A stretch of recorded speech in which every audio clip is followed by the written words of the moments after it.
Hey everyone, Warwick's here. So again, didn't really intend to do videos on these, but I read over these trees. I kind of glanced initially at these trees and wanted to take a look at them. I'm going to be doing both Death Knight ones. Now I did not do Sen Lane, which is Blood and Unholy, because generally speaking, I don't mind Unholy. There are certain aspects of Unholy's playstyle that I really enjoy. There are certain builds that I really enjoy about Unholy. But when I play Death Knight, I'm actually a big Frost DK fan, particularly a dual wield Frost setup. I really enjoyed. I don't actually hate Breath of Sindragosa. It's very punishing for reasons that are kind of unfair. And there was an old BFA build with Ice Cat, Frost Whelp's Indignation, Azurite traits, and Frost Scythe that was really, really fun. But hasn't really seen the light of day since. And right now, Dual Wield Obliteration is a freaking meme instead of an actual build. I've tried playing it in keys just for fun with my friends, and there are moments when it shines, and then there are moments when it's garbage. So, it's a meme build. So I'm hoping that with Frost DK that they do something to kind of functionally change how it plays, do something interesting with the build, or do something that makes it a little more flexible to its playstyles, because right now both playstyles are pretty inflexible. Breath of Sindragosa is only viable in raid and only good on fights where you get high uptime. So a fight where you have to switch out a lot depending on your strat for things like Smolderon and things like that, it just gets crippled by the way the fight is designed, and same with Tindral. It just gets crippled by the way that fight is designed unless you hold for every shield phase your breath. And then Obliteration is kind of universally good in all raid fights, but is universally only played with the two-hander and doesn't have any dual wield setups that are interesting. And as a human Death Knight, I love the animations of dual wield much more than I like them for two-hander. So again, some of it's like not min-maxy stuff, it's just a feel thing for me. So I'm going to look over these, both Deathbringer and Rider of the Apocalypse. I'll do a video on that releasing after this one. And I'm going to look at this almost purely from a Frost DK perspective for Deathbringer, because Blood DK, I've played it extensively in the past, and BFA, it was my main for a while until I discovered Monk and Bear. I played it quite a bit in Shadowlands as well when I was maintaining a DK, and I had plans to play it a lot in Season 2 when I initially was going to be a DK main. Before switching to Warrior because of raid needs. So I can kind of understand it for how it's going to work and function for Blood, but it's not going to be my main focus in this video. So if you're here looking for Blood DK perspective, I'm not going to be able to provide a ton of it, mainly because Blood DK is kind of middle of the pack for me in terms of how much I like the tanks, because it's like Brewmaster, Bear, Prot Paladin, Blood DK, Giant Gap, Prot Warrior, Vengeance, Demon Hunter. It's kind of how I rank the tanks in terms of how much I like them. So Blood has never been a priority spec for me because it's not the tank that I'm going to be playing the most of. I'd rather play at least two other tanks for sure. Potentially Prot Paladin. It kind of depends on tuning for both of them. So anyways, we're going to get into this looking at this mostly from a Frost DK kind of alt spec enjoyer perspective. Not a main by any recommendations. I'm sure Tazenak and Bicep Pumps are going to be doing videos if they haven't already on this, or have had big discussions in the Hackerish Discord, so definitely check those out, or articles here on Wowhead that they might have written that are going to be going out over time. But for me, this is going to be someone that enjoys Frost DK, wants it to be really good, and wants to enjoy it quite a bit, but doesn't main it, but understands most of the core concepts. All right, let's start with Reaper's Mark. So it's an active ability, which is pretty rare in these trees. Costs 2 runes and has a 1-minute cooldown, which you viciously slice into the soul of your enemy. Cool wording. Dealing Shadow Frost damage, so Shadow and Frost, cool, and applying Reaper's Mark. Each time you deal Shadow or Frost damage, you add a stack of Reaper's Mark, and after 12 seconds or reaching 40 stack, the mark explodes, dealing damage per stack. Now, if it applies on every tick of Frost damage, basically, then you have a Remorseless Winter going, you have Ebon Fever going, or Frozen Fever, rather. Is it Ebon Fever is the holy talent, sorry. You have Frost Fever going. Those are all ticking damages and damage over time effects. So getting up to 40 stacks shouldn't be all that hard, especially if you're running like a Breath of Sindragosa build. Like, this will stack up really quickly. And then it deals damage per stack when it explodes. So hopefully that does AoE damage and single target damage. I'm assuming that it will. Reaper's Mark then travels to an unmarked enemy nearby if the target dies or explodes below 35% health when there are no enemies to travel to. Wait, Reaper's Mark travels to an unmarked enemy nearby if the target dies or explodes below 35% health when there are no enemies to travel to. So does it... I don't understand that. So if you're on like a Volcaros, for example, and this explodes at 30% health, does the Reaper's Mark just not travel? Or does it travel back onto Volcaros and you get it for free? I have questions. And it can't occur... Oh, that's brutal. 3-minute cooldown? That's rough. That is rough. Like a 3-minute ICD basically makes this useless in Mythic Plus. Like you're gonna have it for one pack between bosses. That is brutal. Ooh, I don't like that. Let's go down the left side. Wave of Souls. Reaper's Mark unleashes a dark wave towards your target and back, dealing Shadow Frost damage both ways to all enemies caught in its path. So it's Divine Star. Wave of Souls critical strikes cause damage to take 5% increased Shadow Frost damage for 15 seconds, stacking up to 2 times, so 10% total damage overall. And the wave back is always a critical strike. Huh. So you're guaranteed to get 1, potentially 2. Now for DK, at least dual wield builds, crit mastery has tended to be your stat priority, so this is probably going to be up quite a bit. Blood, I know they're kind of all over the place with their stats right now, so I don't know if this is going to be like good or great or not. We'll have to see. Tell me, Blood DK, is this crit actually good for you? I don't know. Shuddering Soul. Reaper's Mark explosion causes a piece of the target soul to tear out and spiral outwards, dealing 10% of the explosion's damage to enemies it passes through. Enemies hit by this effect deal 5% reduced physical damage to you for 10 seconds. So I'm seeing a lot of Breath of Fire type abilities where you have a thing that happens and then you take 5% reduced damage. Guardian Druid got that, or Druid of the Claw has that. Obviously Breath of Fire with Brewmaster Monk has that. Interesting that they're kind of taking this effect, which I think is a good effect, and spreading it around. So Shuddering Soul is going to be interesting because then it's going to force you to think about which target you are attacking. There's not very many specs that have to think about this. Survival Hunter's actually one, with Wildfire Bomb being a cone from the impact point. So you always want to hit the target closest to you so that that cone spreads out to everything. Because like if you have like target A, target B, and you're standing here, if you Wildfire Bomb target A, the cone will also hit target B. However, if you Wildfire Bomb target B, the cone damage does not hit target A. So you have to think about like your target choice when you're using things like Wildfire Bomb. Sounds like Shuddering Soul is going to be the same way, where you're going to want to position yourself in the pack to where you're targeting the closest, like a mob on the edge of it, so that when Shuddering Soul goes off, it hits everything in the path, which is really, really interesting. I don't hate that type of gameplay, honestly, because I love Survival Hunter. Windwalker Monk, it's to a lesser extent has the same thing, with Fist of Fury in particular, but I think this is an interesting concept, so I like the fact that this positional gameplay is being required a little bit more. It can get finicky, and it does get finicky, but overall, the points where it's more fun to play around is more often than it is like painful to play around. All right, choice element, Swift End. Reaper's Mark cost is reduced by 1 rune and its cooldown reduced by 50%, so it makes it a 1 rune 30-second cooldown thing. Like, why would you not ever take that? Particularly if Reaper's Mark is good. Reaper's Mark now explodes at 50 stacks, and the first Scythe of Extermination has a 100% chance to apply Reaper's Mark. I'm assuming that's something down here. Yeah, Exterminate. So when it explodes, you basically get a chance to actually apply it again. But then it can't explode again for 3 minutes, so like, what's the fucking point?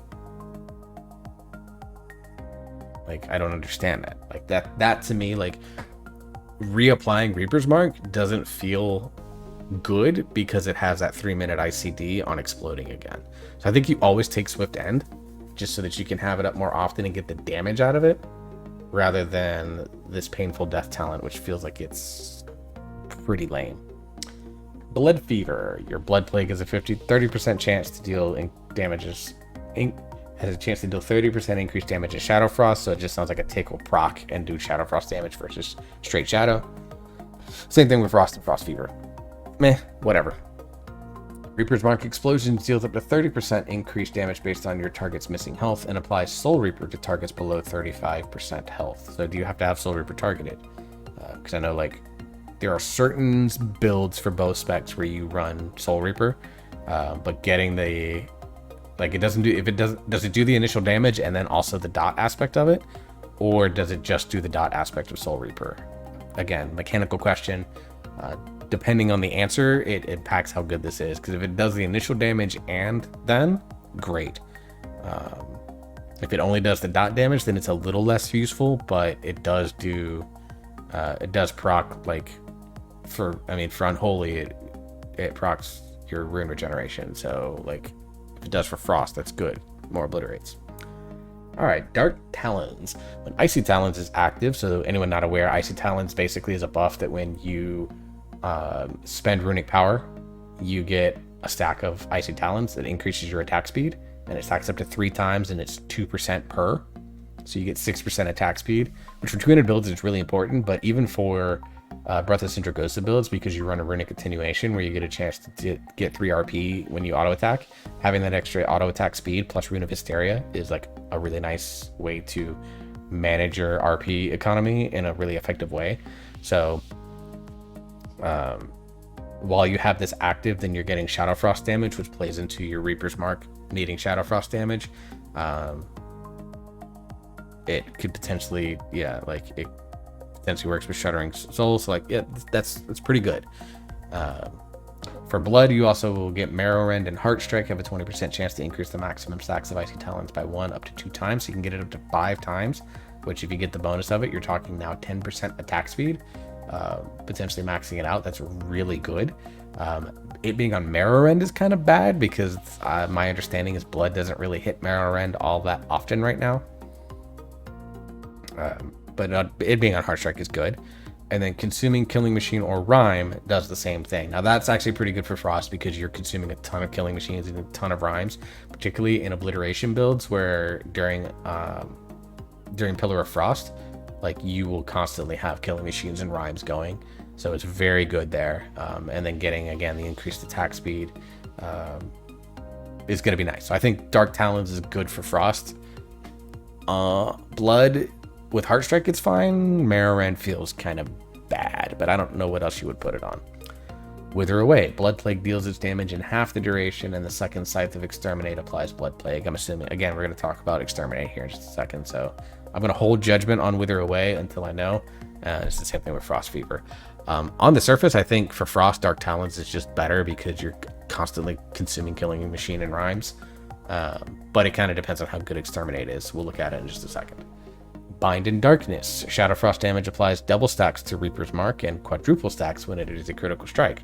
So again, you're getting your diseases put as Shadow Frost. You're getting Runic Power Spenders dealing Shadow Frost damage. So you're going to stack this damn thing up pretty quick.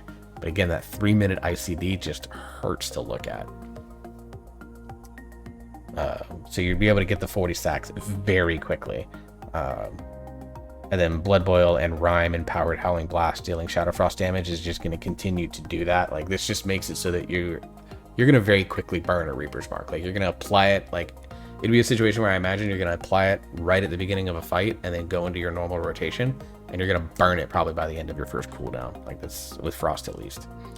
All right, Death's Bargain. When you suffer a damaging effect equal to 25% of your maximum health, you instantly cast Death Pact at 50% effectiveness and does every 2 minutes.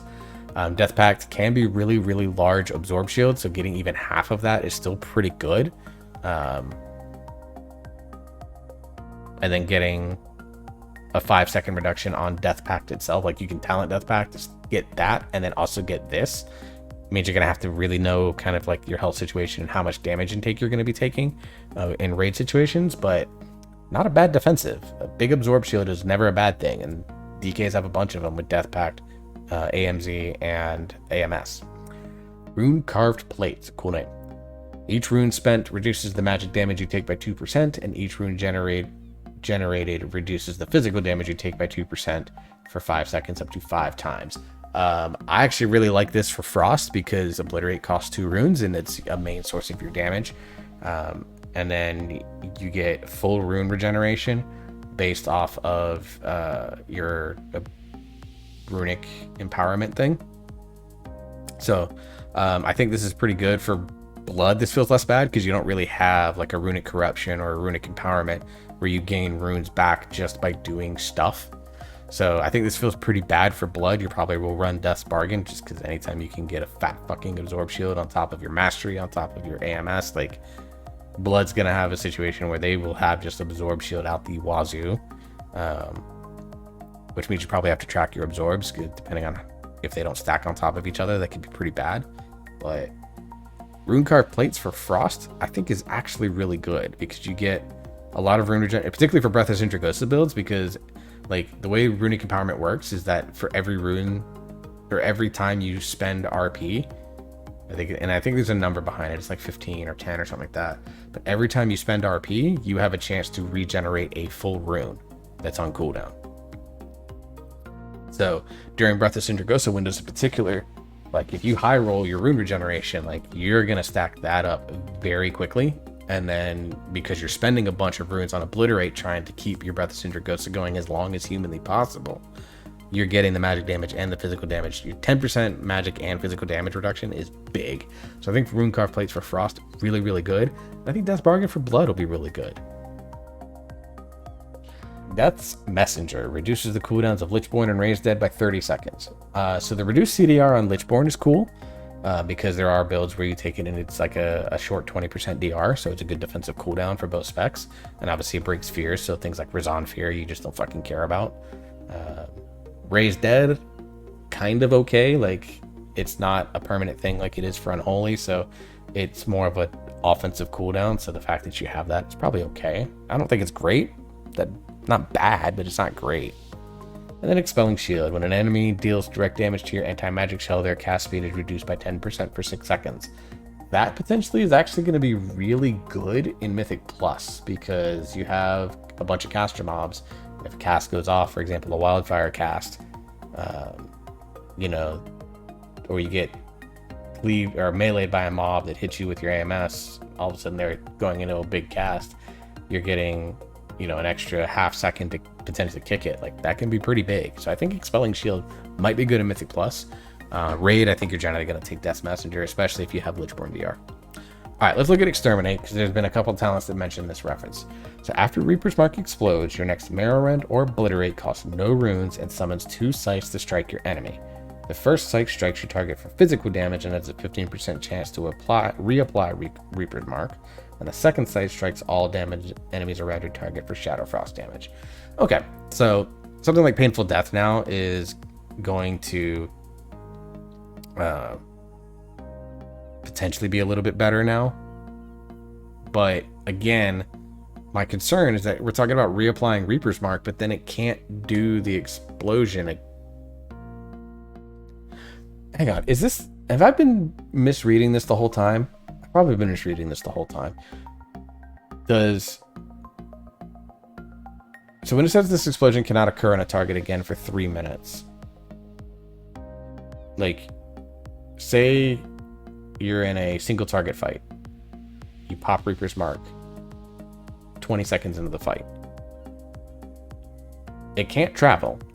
So does that mean that Reaper's Mark, when you apply it again, it doesn't do anything because it can't travel? Or does it say the travel aspect of it cannot happen again for 3 minutes?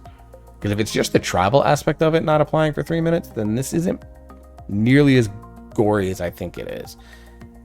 It's still bad because, like, it sucks in Mythic Plus, but it's not nearly as bad. Because if the explosion can happen every single time, like you apply Reaper's Mark, you're guaranteed to get that explosion at 40 or 50 stacks, then all of a sudden this isn't nearly as bad as I think it is. If it's just the travel aspect, then we're fine. But if it's like, hey, it exploded on a target, it can't explode on that target again for 3 minutes, this thing is dead in the water. We'll see. Overall, from a Frost Decay perspective, I think this one is not bad.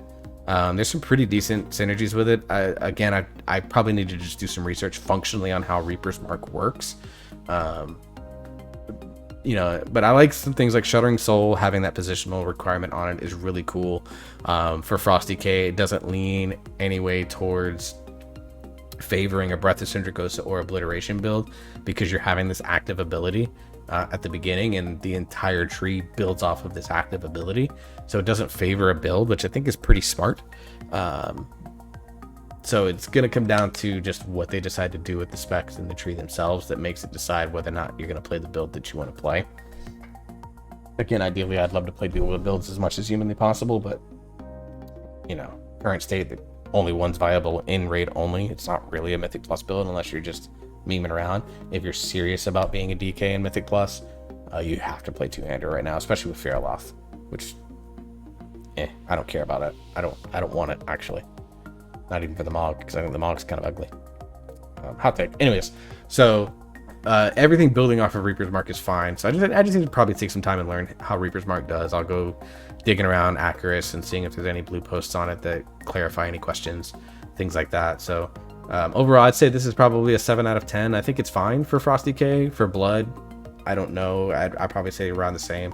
It's like a 6 out of 7 or 6 or 7 out of 10 in my opinion. So fine tree, probably not the greatest tree, but a tree nonetheless. So until the next video, I hope you're all staying safe. I hope you're enjoying yourself. You're having fun. You keep on gaming, and we'll see you next time.